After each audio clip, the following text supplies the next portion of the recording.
엄마, 이제 수술 받을 수 있는 거예요? 그래, 아가, 드디어 한국에 도착했구나. 한국에서 수술 받으면 이제 자신있게 다닐 수 있을 거야. 아무것도 걱정하지 않아도 된단다. 엄마, 저기 보세요. 저기 저의 이름이 써 있어요. 아니, 당신이 어떻게 여기에... 말도 안 돼. 인천공항에 딸의 손을 꼭 붙잡은 채 입국하는 한 캐나다 여성이 있습니다. 그들은 한국의 인천공항의 크기를 보며 매우 놀랐습니다. 한국은 아시아의 작은 나라인 줄 알았는데 미국보다 시설이 좋아 보이는구나.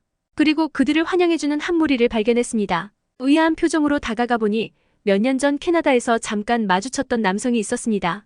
깜짝 놀라 당신이 어떻게 여기에 있냐고 물어보는데요. 과연 그녀와 딸에게 무슨 일이 있었길래 머나먼 한국까지 오게 된 것일까요?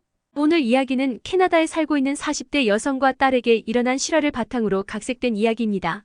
구독과 좋아요 부탁드리고 감동 레전드와 함께 들어보겠습니다. 안녕하세요. 저는 캐나다 밴쿠버에 살고 있는 클로이라고 합니다. 저와 제 딸이 한국인 덕분에 인생이 바뀌게 된 일이 있어 한국에 감사드리고 싶은 마음에 이 이야기를 전달드리고 싶어서 사연을 보내게 되었습니다. 저는 한국 나이로 치면 18살 때 딸을 낳아 홀로 키운 미혼모입니다. 같은 고등학교를 다니던 남자친구와의 사이에서 생긴 딸이었죠. 하지만 그 남자는 너무 나쁜 남자였어요. 제가 임신했다는 사실을 알자마자 아이를 지울 것을 강요했고 제가 그것을 거부하자 전화번호를 바꾸고 이사를 가는 바람에 그의 행방은 전혀 알 수가 없게 되었죠. 처음엔 너무나 좌절했습니다. 과연 혼자서 잘 해나갈 수 있을까? 너무 걱정됐죠. 하지만 저는 아이는 절대 지울 수가 없었기에 혼자라도 아이를 잘 키워야겠다고 다짐했습니다. 아이를 낳자마자 부모님께 아이를 맡기고 닥치는 대로 일했습니다. 저희 부모님도 그리 넉넉한 형편은 아니셨기 때문에 도와달라고 할 수 있는 상황도 아니었고 분유며 기저귀며 아이 병원비까지 감당하려면 하루 24시간을 일해도 모자랐습니다. 그래도 즐거웠습니다. 딸아이가 크게 아픈 곳 없이 건강하게 자라는 것만 봐도 행복했으니까요. 이제 아이가 초등학교를 갈 쯤부터는 더 많은 일을 하기 시작했습니다. 길거리에서 토스트 노점을 운영했고 밤에는 문 닫은 건물들의 화장실 청소를 하러 다녔죠. 토론토는 인구 300만의 너무나 큰 도시이기 때문에 메인 스트리트는 안전하지만 외곽은 인적이 드물어 파크데일 같은 지역은 우범 지역이 곳곳에 있었습니다. 안타깝게도 제가 일하는 곳은 파크데일은 아니었지만 모스공원 역시 우범 지역이었죠. 예전에는 흑인들에 대한 인종차별도 심했고 싸움도 많이 일어나서 위험하다고들 했지만 지금은 그렇게 말하면 큰일 나고요. 갱단 폭력이 많아서 위험하다고 말합니다. 갱들이 많으면 우선 총기 사고가 자주 일어나며 갱들이 마약을 팔면서 돈을 벌기 때문에 마약상과 마약을 하는 사람들이 꽤 있는 편입니다. 그래서 저희 부모님은 제가 밤늦게까지 일하는 것을 항상 걱정하시곤 했어요. 하지만 먹고 살기 위해서는 어쩔 수가 없는 것 아니겠어요? 그날도 열심히 토스트를 팔다가 해가 질 쯤 청소 알바를 하러 가려고 노점을 정리하고 있었어요. 그때 웬 동양인 남자가 저를 향해 걸어왔죠. 몰골이 말이 아닌 그는 제 앞에 서더니 토스트를 뚫어지게 쳐다보는 것이 아니겠어요? 앞서 말씀드렸지만 이 동네는 워낙 마약하는 사람들이 많아서 이 동양인 남자도 마약에 취해 그저 어슬렁거리는 사람이겠거니 하고 무시하려고 했어요. 그런데 아무리 봐도 그 남자의 눈빛은 또렷했고 옷도 깨끗하며 피부도 멀끔했습니다. 마약에 취한 사람은 아니라는 확신을 가지고 혹시 도움이 필요한 것이냐고 용기 내어 물었습니다. 그는 오아시스를 발견한 듯 활짝 웃어 보이며 저에게 토스트 하나만 달라고 했습니다. 계좌를 알려주면 자기가 꼭 살해하겠다면서요. 어차피 노점을 정리하고 있었던 터라 남은 토스트는 집에 가져가려고 했으니 잘됐다 싶어 남은 3개 모두를 그에게 주며 무슨 일이냐고 물었습니다. 알고 보니 그 동양인 남자는 캐나다 여행을 하던 중에 갱에게 붙잡혀 핸드폰과 지갑을 모두 빼앗기고 아무것도 없이 길거리를 헤매는 중이었답니다. 대사관에 연락을 취해보려 사람들에게 핸드폰을 빌려달라고 부탁해봤지만 그 아무도 자기 말을 믿고 핸드폰을 사람이 없었다고 해요. 울기일보 직전인 그에게 핸드폰을 건넸습니다. 다행히도 그의 지인이 이쪽으로 온다고 했고 그는 저에게 계속 토스트 값을 보내주겠다며 계좌번호와 연락처를 물었습니다. 저는 그러지 않아도 된다며 도망치듯 노점을 정리했고 그 남자는 제발 이름이라도 알려달라며 사정했습니다. 자신이 한국에 돌아가서도 꼭 기억하고 감사히 여기겠다면서요. 저는 클로이오라 말한 후에 저녁 알바를 하러 떠났습니다. 그 이후에도 노점을 하면서 힘없는 아이들이나 노인분들을 보면 마치 그 동양인 남자가 떠올라 토스트를 나눠주곤 했습니다. 부모님은 너 먹을 돈도 없으면서 무슨 봉사 정신까지 있냐며 나무라셨지만 어차피 토스트 하나 더 판다고 제 인생이 크게 달라지는 것은 아니니까요. 그렇게 세월은 흘렀다 아이는 성인이 되었습니다. 아빠 없이 혼자 키우다 보니 딸아이도 저처럼 힘든 인생을 살게 될까봐 더욱더 보수적으로 키웠습니다. 그런 제 마음이 욕심이었을까요? 딸 아이는 점점 비뚤어지기 시작했습니다. 집에 귀가하는 시간이 점점 늦어지더니 어느 날은 연락도 없이 외박을 하기 시작했습니다. 고등학교를 다닐 때만 해도 착실하고 공부만 열심히 하던 모범생이었는데 성인이 되자마자 이상하게 변한 것이죠. 저는 딸이 집에 들어오자마자 모질게 몰아붙였고 도대체 뭐 때문에 이렇게 엄마 속을 썩이는 거냐며 따져 물었습니다. 알고 보니 딸은 남자친구가 생긴 것이었고 세상에나 팔에는 남자친구와 커플 문신까지 새겼더라고요. 저보고는 엄마가 나한테 해준 게 뭐가 있냐면서 남자친구와 함께 살 거라며 현관이 부서질 듯이 닫고 뛰어나가 버렸어요. 그렇게 딸은 몇 개월간 감감무소식인 채 아무 연락이 없었습니다. 그런데 어느 날 딸이 병원에 있다는 연락을 받게 되었습니다. 몇 개월 만에 본 딸의 모습은 처참했습니다. 온몸에 피멍은 물론이고 얼굴에 붕대가 칭칭 감겨있지를 않나 눈은 팅팅 부어뜨기조차 힘들어했습니다. 이게 무슨 일이냐며 눈물을 흘리며 앉아있었는데 의사가 와서 설명해 주었습니다. 남자친구가 제 딸아이를 죽이겠다고 협박하며 두들겨 패는 것을 행인이 신고하여 경찰이 와서 일단락됐다고 했습니다. 하마터면 딸아이가 위험할 뻔했다고 했습니다. 우리 딸은 이후에도 몇 차례나 반복된 수술을 하며 건강을 겨우 회복되었지만 얼굴에 남은 흉터들은 전혀 가시질 않았습니다. 저에게 미안하여 내색은 안 했지만 밤늦은 시간이 되면 딸은 혼자 거울을 보며 흐느꼈습니다. 그걸 몰래 지켜보는 제 마음도 너무나 고통스럽고 슬펐습니다. 저는 딸의 흉터를 제거할 수 있는 수술을 알아보기 위해 갖은 노력을 했습니다.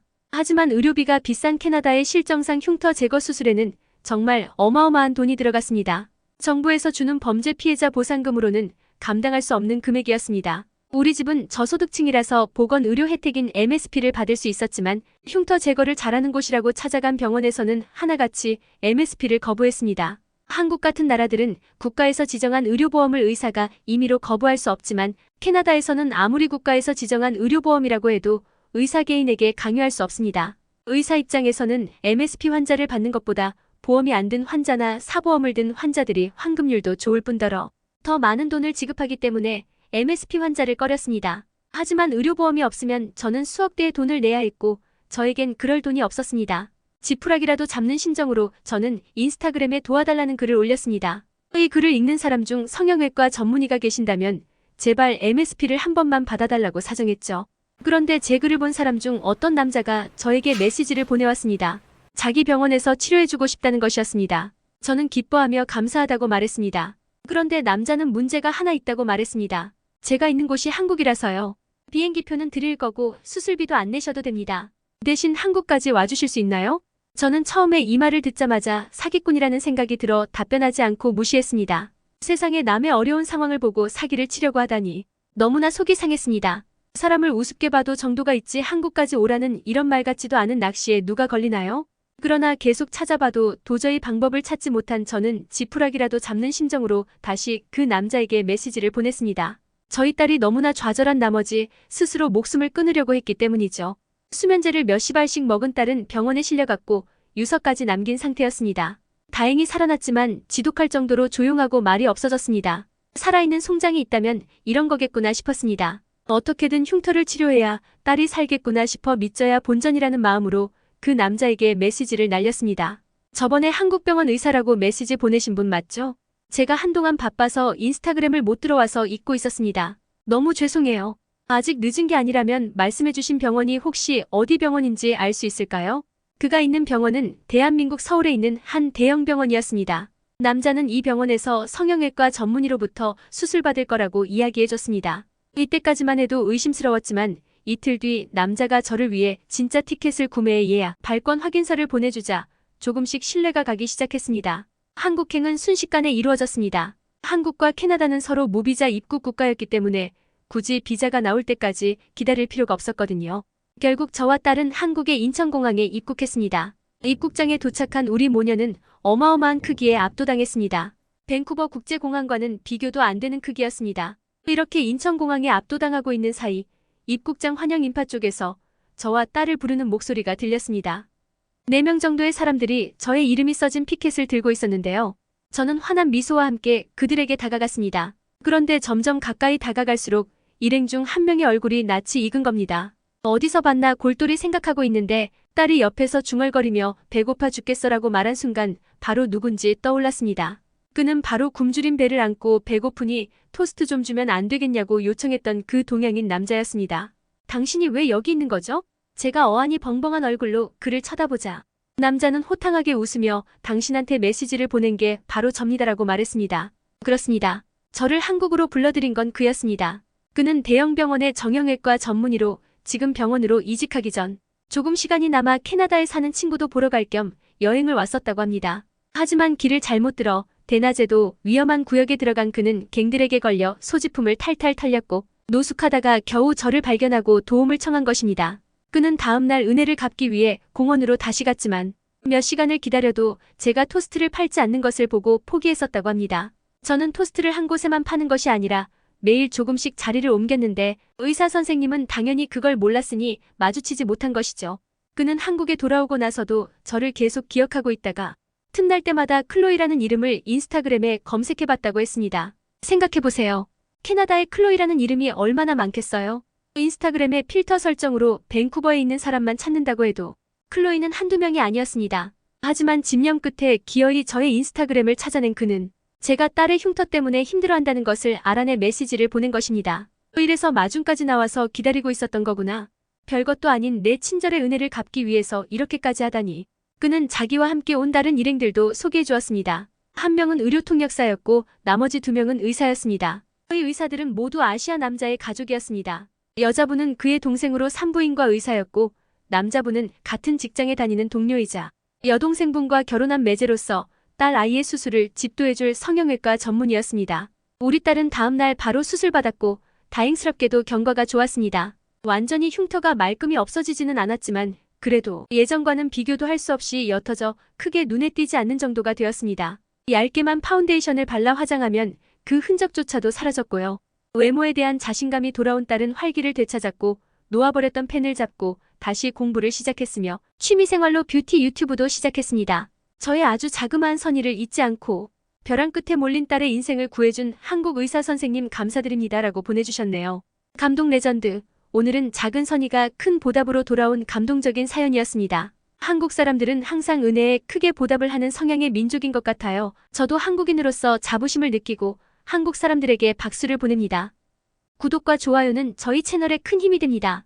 고맙습니다.